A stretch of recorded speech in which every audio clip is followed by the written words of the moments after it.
When you go to the doctor, you're trusting them with your most personal, private information. But what you don't see is this massive, kind of invisible system working 24/7 to protect all that data once it becomes digital. So how in the world does that actually work? And maybe more importantly, what happens when it breaks? Well, let's get into it. So here's our game plan. We're going to break down this whole world of health data security into 5 key pieces. First, we'll look at the 3 fundamental promises that are supposed to keep your info safe. Then, we'll pull back the curtain on all the threats trying to break those promises. After that, we'll dive into the official rulebook for data defense, see how those rules play out in the real world, and finally, face the music. What happens when a breach actually occurs? All right, so to really get a handle on how our data is protected, we've got to start with the basics. We need to look at the 3 core promises that are the absolute foundation of any security program worth its salt. And this all comes together in what the pros call the CIA triad. No, not that CIA. This one stands for confidentiality, integrity, and availability. These 3 ideas are basically the bedrock of data security, and they're the gold standard that every security program is judged against. First up, you've got confidentiality. The easiest way to think about this is like the digital version of doctor-patient privilege. It is the absolute promise that your health information stays private, period. Only people who are supposed to see it for your care get to see it. Next, we have integrity. This one's all about trust. It's the guarantee that your medical record is exactly what it's supposed to be. It hasn't been messed with, nobody's tampered with it, and it hasn't been corrupted by accident. The bottom line is, the data your doctor is looking at is complete and it's accurate, every single time. And rounding out the trio is availability. And honestly, this might be the most important one in a crisis. It means that if you show up in an ER, the doctors there can pull up your allergies, your medications, your history right then and there with no delay. Your data has to be there when it truly, truly matters most. Now, trying to keep those 3 promises, confidentiality, integrity, and availability, is a non-stop battle. Why? Because the digital world is just full of threats trying to tear them down. So let's take a closer look at what our data is really up against. So these threats, they basically come from 2 directions. You have external threats, that's what we usually think of, right? Hackers, cybercriminals, even things like hurricanes. But then you have internal threats, the ones that come from inside the building, and they can be just as bad, whether it's on purpose or a complete accident. Now take a look at this list. Your brain probably jumps straight to spies or grumpy employees out for revenge. But the real headline, the thing that keeps security experts up at night, is that very first bullet point, unintentional mistakes. It's kind of wild, but simple human error is a factor in something like 80% of data breaches. An employee who just clicks on the wrong link in an email can be way more dangerous than some mastermind hacker. And look, it's not always about people. A flood can wipe out a data center just as easily as a hacker can. A simple power surge can scramble data. A hard drive can just give up the ghost. All of that makes information unavailable. And then, of course, there's malware, software written for the sole purpose of causing absolute chaos. And this malware stuff, it's a whole zoo of digital monsters. You've got phishing, which tries to trick you into just handing over your password. You have ransomware, which can lock up an entire hospital's systems until a huge ransom is paid.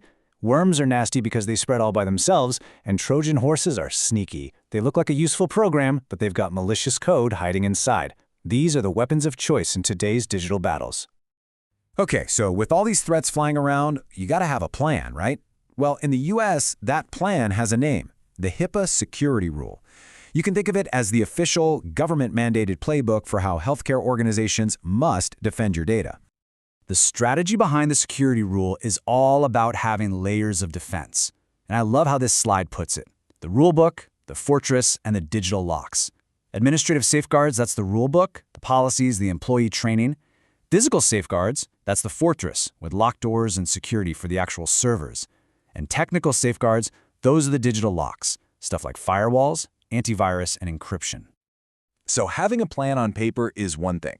But how does this stuff actually work in the real world?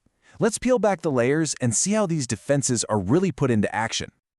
At the absolute heart of all digital security is one core idea: access control. It's a really simple concept, but it's incredibly powerful. It just means you make sure only the right people get to the right information. That's it. It's like the bouncer for the entire system, checking IDs at the door.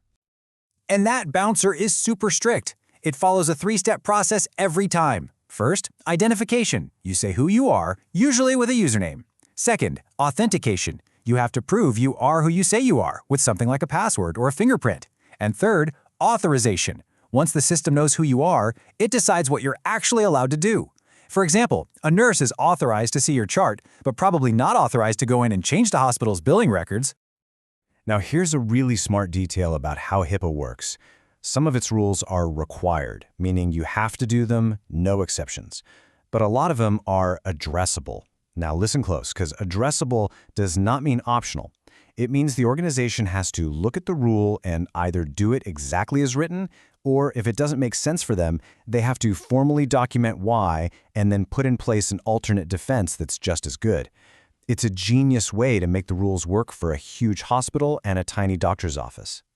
But let's be real. No defense is ever going to be 100% perfect. So, what happens when all those layers, all those safeguards just aren't enough and a security incident happens anyway? Well, first, we have to be clear on what we're talking about. A security breach is officially defined as any unauthorized access, use, disclosure, change, or destruction of information. And notice it says attempted or successful. Even a failed attempt is considered a security event that has to be dealt with. Okay, so let's just say it. The worst-case scenario unfolds. A hacker gets through the defenses, or an employee loses a work laptop, and your personal health information was on it. What happens now? This is where a law called the HITECH Act is a huge deal. It created what's known as the Breach Notification Rule. It says if your unsecured health info is breached, the organization has to notify you. Now, pay attention to that word unsecured. The law defines that as data that hasn't been scrambled to be unreadable. And this is why encryption is the superhero of data security. If a laptop full of patient files is stolen, but that laptop's hard drive was properly encrypted, that data is considered secured. The device is gone, sure, but the data is just gibberish to the thief. And legally, it might not even count as a breach that needs to be reported. That's how powerful encryption is. And that really brings us to the big final question, doesn't it? With threats always changing and the simple fact that we're all human and make mistakes, the job of protecting data is never, ever finished. It's not about reaching some finish line of perfect security. It's about building strong, resilient systems that are in a constant cycle of defending, detecting problems, and recovering, over and over again forever.